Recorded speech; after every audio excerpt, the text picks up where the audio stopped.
Today is Saturday, December the 17th. Dnipro has been living without electricity for the second day. There is no water, mobile communications and the internet in many areas of the city. And this greatly complicates the work of both shops and petrol stations and people's lives. But for many, this is not a reason to complain and give up. Right now, we are lightening the room with what we can. Such power outages mean working in the mode of maximum saving of all resources for Ukrainians. But if you prepare well for extreme situations, you can easily go through them.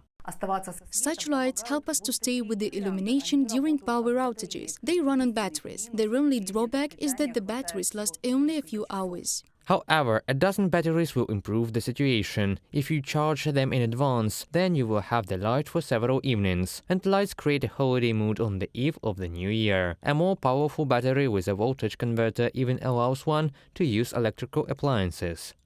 If this equipment is used sparingly, then the phones of the whole family can be charged several times without leaving home. But its power is not enough for a long-term operation of the laptop. Therefore, those whose work depends on a laptop and the internet have to look for places where there are proper conditions. Today is Monday, December the 19th. Lights have already been returned to some houses, but we are still without electricity. There are several points of invincibility equipped in this area. People can charge their phones and other equipment there, but only one of them has access to the internet. It has been our workspace for several days now. Everyone who is forced to be without electricity comes here to charge their gadgets and inform loved ones about themselves by social networks in the absence of communication. Fans, in order not to miss the World Cup final, were able to watch the game during power outages here, in the point of invincibility. Here is constant access to Wi-Fi. Some come here, we are waiting for you. And this is Dauer, a small village near Kyiv. The back room of the store became a temporary workplace. The outlet runs on generators, therefore they do not refuse those who need recharging their phones.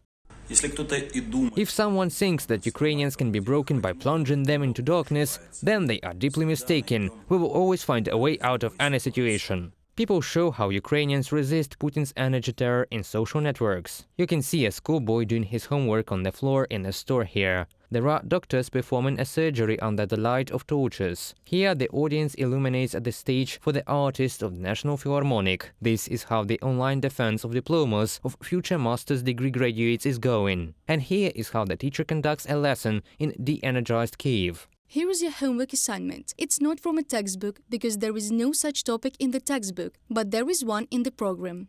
Svetlana from Kyiv has invited neighbors in one of the Kyiv groups on the social network who have electric stoves at home to come to her to cook food. The post was commented by almost 2,000 people in just a few hours. Those who want to help also began to leave their contacts in the comments.